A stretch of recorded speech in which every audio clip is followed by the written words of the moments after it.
ये सारी चीज़ें समझ के। पर सर आप मेडिकल एस्ट्रोलॉजी के बारे में हम काफ़ी देर से बात कर रहे हैं, काफ़ी सारी चीज़ों के बारे में आपने बताया भी, लेकिन एक बार just to make this concept clear, मैं जानना चाहती हूँ कि क्योंकि आप दुनिया के पहले मेडिकल एस्ट्रोलॉजर हैं, जी हाँ। तो ये मेडिकल एस्ट्रोलॉजी एक्चुअली होती क्या है? What is this term?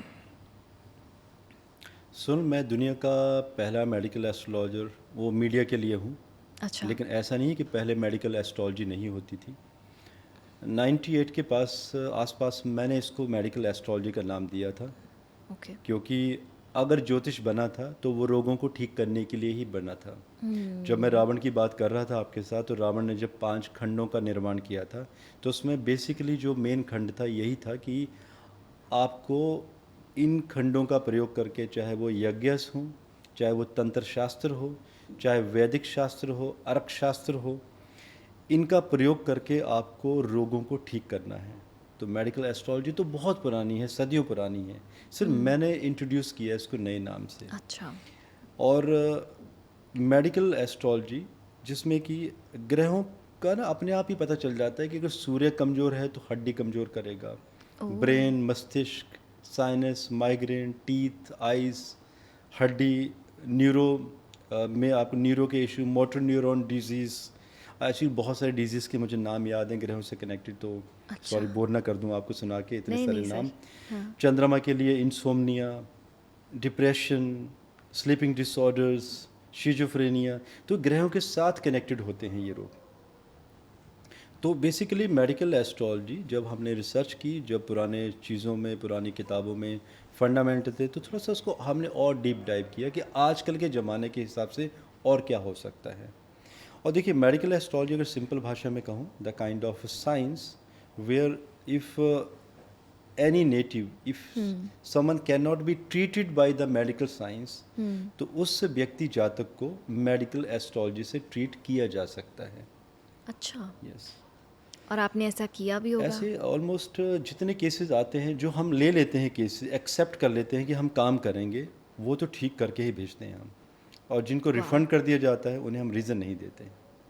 अब आप समझ गए कि जो रिफ़ंड हो रहा है मतलब वो हमारे बस की नहीं है। और इनफैक्ट थोड़ा सा शौक लगेगा आपको, बल्कि मैंने केस स्टडी भी दी है मेरे एस्ट्रो कपूर यूट्यूब चैनल में।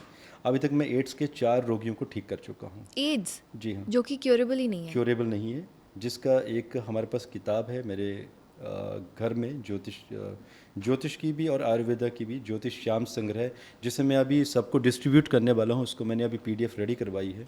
ओके। ये कम से कम 400-500 वर्षों से मेरी फैमिली में पड़ी हुई है। तो उन किताबों में भी, नाम भूल गया हूँ मैं, सॉरी, अभी नाम नहीं याद आ रहा है।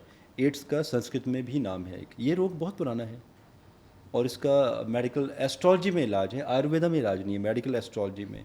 4 लोग ठीक हो चुके हैं, उनके ऊपर मैंने वीडियोस बनाए हैं केस स्टडी के साथ, ताकि जो ज्योतिष के स्टूडेंट्स हैं वो उन केसेस को देख सके। उसमें मैंने date of birth, time, birth place, sorry birth place नहीं दिया है, लैटिट्यूड लॉन्गिट्यूड दिया है। अच्छा।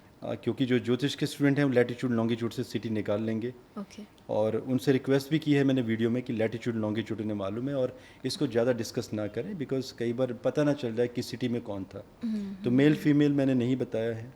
और मैंने उन लोगों से रिक्वेस्ट भी की थी कि अगर वो खुल के बता सकें, क्योंकि एक अभी जो पीछे रिसेंटली केस मेरा ठीक हुआ था उड़ीसा का, उसमें तो डॉक्टर ने मना ही कर दिया था कि वो ठीक नहीं होंगे। और बल्कि जब मेरे पास एक्चुअली बहुत पुरानी जान पहचान है मेरी उनके साथ, कोई अच्छा। 22-23 वर्षों की, तो मैं उन्हें कहता भी था, पुणे की बात है, तब मैं पढ़ाई करता था, और मैंने उन्हें कहा था कि आपको एड्स होगी। और मैं मस्ती में, उनको लगा मैंने मस्ती में कहा। मैंने उन दिनों में, मैं कॉलेज टाइम में प्रैक्टिस करता था, मैं व्हेन आई वाज डूइंग अच्छा। My master in computer. तो तो तब उन्होंने, भी आपको, आप ज्योतिष विद्या प्रैक्टिस करते थे? करते थे, मैं दोस्तों को, उनके रिश्तेदारों को, मेरे अच्छा। प्रोफेसर्स को, कईयों को बताता रहता था। और आज भी अच्छा। लोग याद करते हैं अच्छा।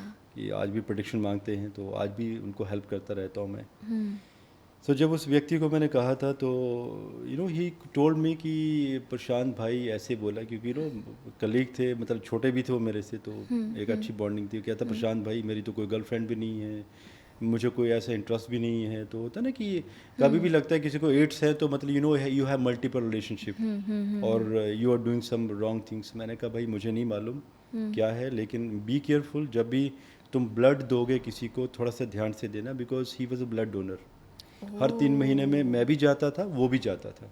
तो मैं भी, मेरी आदत है कि मैं हर 3 माह के बाद मैं ब्लड डोनेट करता हूँ। और ये Okay. प्रैक्टिस मेरी बनी हुई है 1999 से। आज 26 वर्ष हो गए हैं, 25-26 वर्ष। तो मेरे ये काफ़ी, आई थिंक कितनी बार दे चुका हूँ मैं ब्लड। तो वो भी देता था और मैं भी देता था। तो मैंने उसे कहा था कि जब भी ब्लड दोगे तो बी केयरफुल, कोई गलती ना कर लेना। ओके। क्योंकि उसकी कुंडली में योग बना था। उस टाइम पे भी रिसर्च चल रही थी हमारी एड्स के ऊपर, क्योंकि बहुत सारे केसेस थी। अगर आपको याद हो, आई थिंक आप मेरे से काफ़ी छोटे होंगे, लेकिन मैं 91 बॉर्न हूँ। 91, मैं 80 बॉर्न हूँ। ओके। तो आप मेरे से 11 साल 11 छोटे हैं। साल। लेकिन उन दिनों में अगर 2000 या सन 2000 या 2001 की बात करूं, एड्स के रोगी बहुत ज़्यादा बढ़ गए थे उन दिनों में। तो हमारे पास केसेस भी काफ़ी आ गए थे अच्छा। और रिसर्च भी हो रही थी कि क्यों ये होता है, किसको होता है। On the basis of that I told that guy कि बी केयरफुल, और तुम्हें ये रोग होगा, ये सेक्सुअल ट्रांसमिटेड रोग नहीं होगा तुम्हें, लेकिन तुम कुछ गलती करोगे।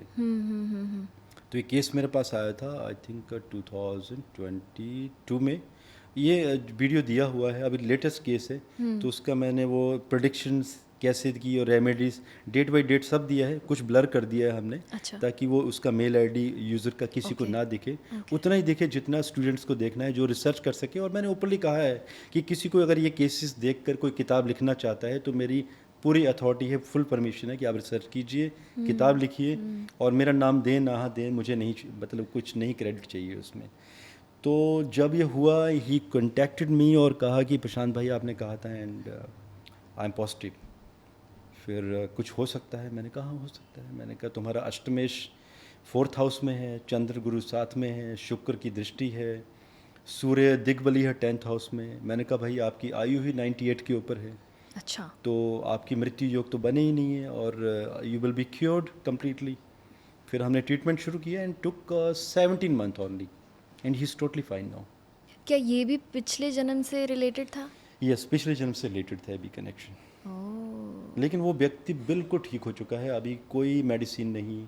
और जी हाँ, हमने उनको कुछ मेडिसिन भी बना के दी थी अच्छा। आयुर्वेदिक, जो कि जिनको मंत्रों से अभिमंत्रित भी किया जाता है।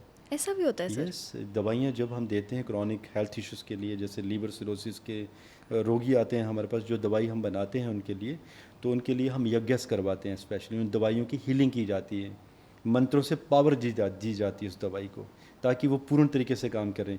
और अच्छे नक्षत्रों से शुरुआत की जाती है खिलाने की, जैसे शतभिषा नक्षत्र में शुरुआत की जाती है, या कोई और अच्छा नक्षत्र हो, या सर्वसिद्धि योग बना हो, या मान लीजिए सर्वाष्टक की जो हो रहा है 6th हाउस पे पॉइंट्स ज़्यादा होने चाहिए, क्योंकि छठा घर रोगों का है।